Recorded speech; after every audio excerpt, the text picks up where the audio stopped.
Happy evening friends. இன்றைக்கி நம்ம என்ன பார்க்க போகிறோம் அப்படின்னா ரோட்டு கடை சுண்டல் தான் பார்க்க போகிறோம். அதுக்கு என்னென்ன பண்ணணுன்றதை இப்போ பார்க்கலாம். ஃபஸ்ட்டு சுண்டல் வந்து ஒரு 8 மணி நேரம் ஊற வச்சு வச்சுருக்கேன். அதோட 1/4 ஸ்பூன் மஞ்சள் தூள் போட்டுக்கலாம். உப்பு தேவையான அளவுக்கு போட்டுட்டு ஒரு 10 விசில் விட்டு எடுத்துக்கலாம். அடுத்ததாக வெங்காயம், தக்காளி,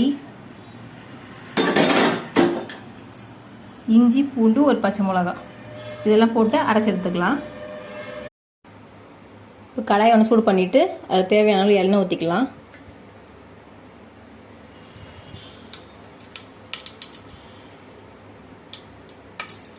எண்ணெய் நல்லா காஞ்சிச்சு. இப்போ நம்ம அரைச்சி வச்சுட்டு பேஸ்ட் போட்டுக்கலாம்.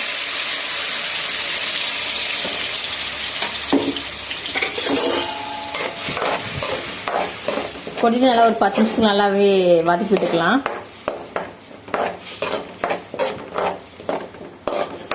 மூடி போட்டு வேக வைங்க, இல்லைன்னா அது தெரிக்கும். இப்போ 10 நிமிஷம் ஆயிடுச்சு. இப்போ நம்ம மசாலாலாம் சேர்த்துக்கலாம். அதுக்கு முன்னாடி ஸ்டவ் வந்து ஸ்லோ பண்ணி வச்சுக்கோங்க. மஞ்சத்தூள் 1/4 ஸ்பூன் போட்டால் போதும்.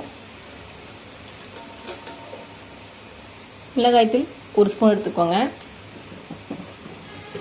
கரம் மசாலா 1/4 ஸ்பூன்.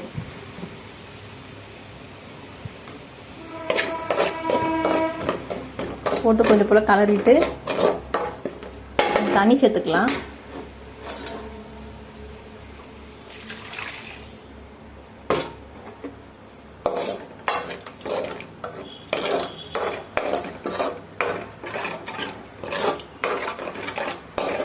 ஒரு 10 நிமிஷம் வெயிட் பண்ணலாம். மசாலாவோட பச்சை வாசனை எல்லாம் போயிடுச்சு. இப்போ வந்து நம்ம சுண்டலை வந்து அதை போடலாம்.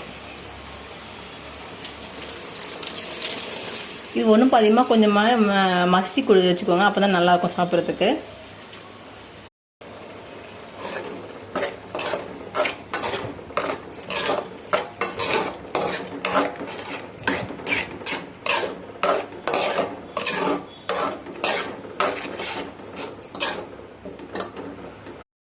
இப்போ எண்ணெய் வந்து நல்லாவே பிரிஞ்சிருச்சு. இப்போ இந்த டைமில் வந்து கொத்தமல்லி கொஞ்சம் இறக்கி போட்டுட்டு ஸ்டவ் ஆஃப் பண்ணிடலாம். அவ்வளோதாங்க, ரோட்டு கடை சுண்டல் வந்து ரெடி ஆயிடுச்சு. இது எப்படி சர்வ் பண்ணுறதுன்னு பார்க்கலாம் வாங்க. இப்போ என்னோட சுண்டல் வந்து ரெடி ஆயிடுச்சு. இதில் லைட்டாக வந்து வெங்காயம் போட்டுக்கலாம். அது மேலே கொஞ்சமாக கொத்தமல்லி போட்டுக்கிட்டு அதுக்கு மேலே கொஞ்சம் சிப்ஸ் போட்டு சாப்பிட்டு பாருங்கள். சூப்பராக இருக்குங்க. தேங்க்ஸ் ஃபார் வாட்சிங்.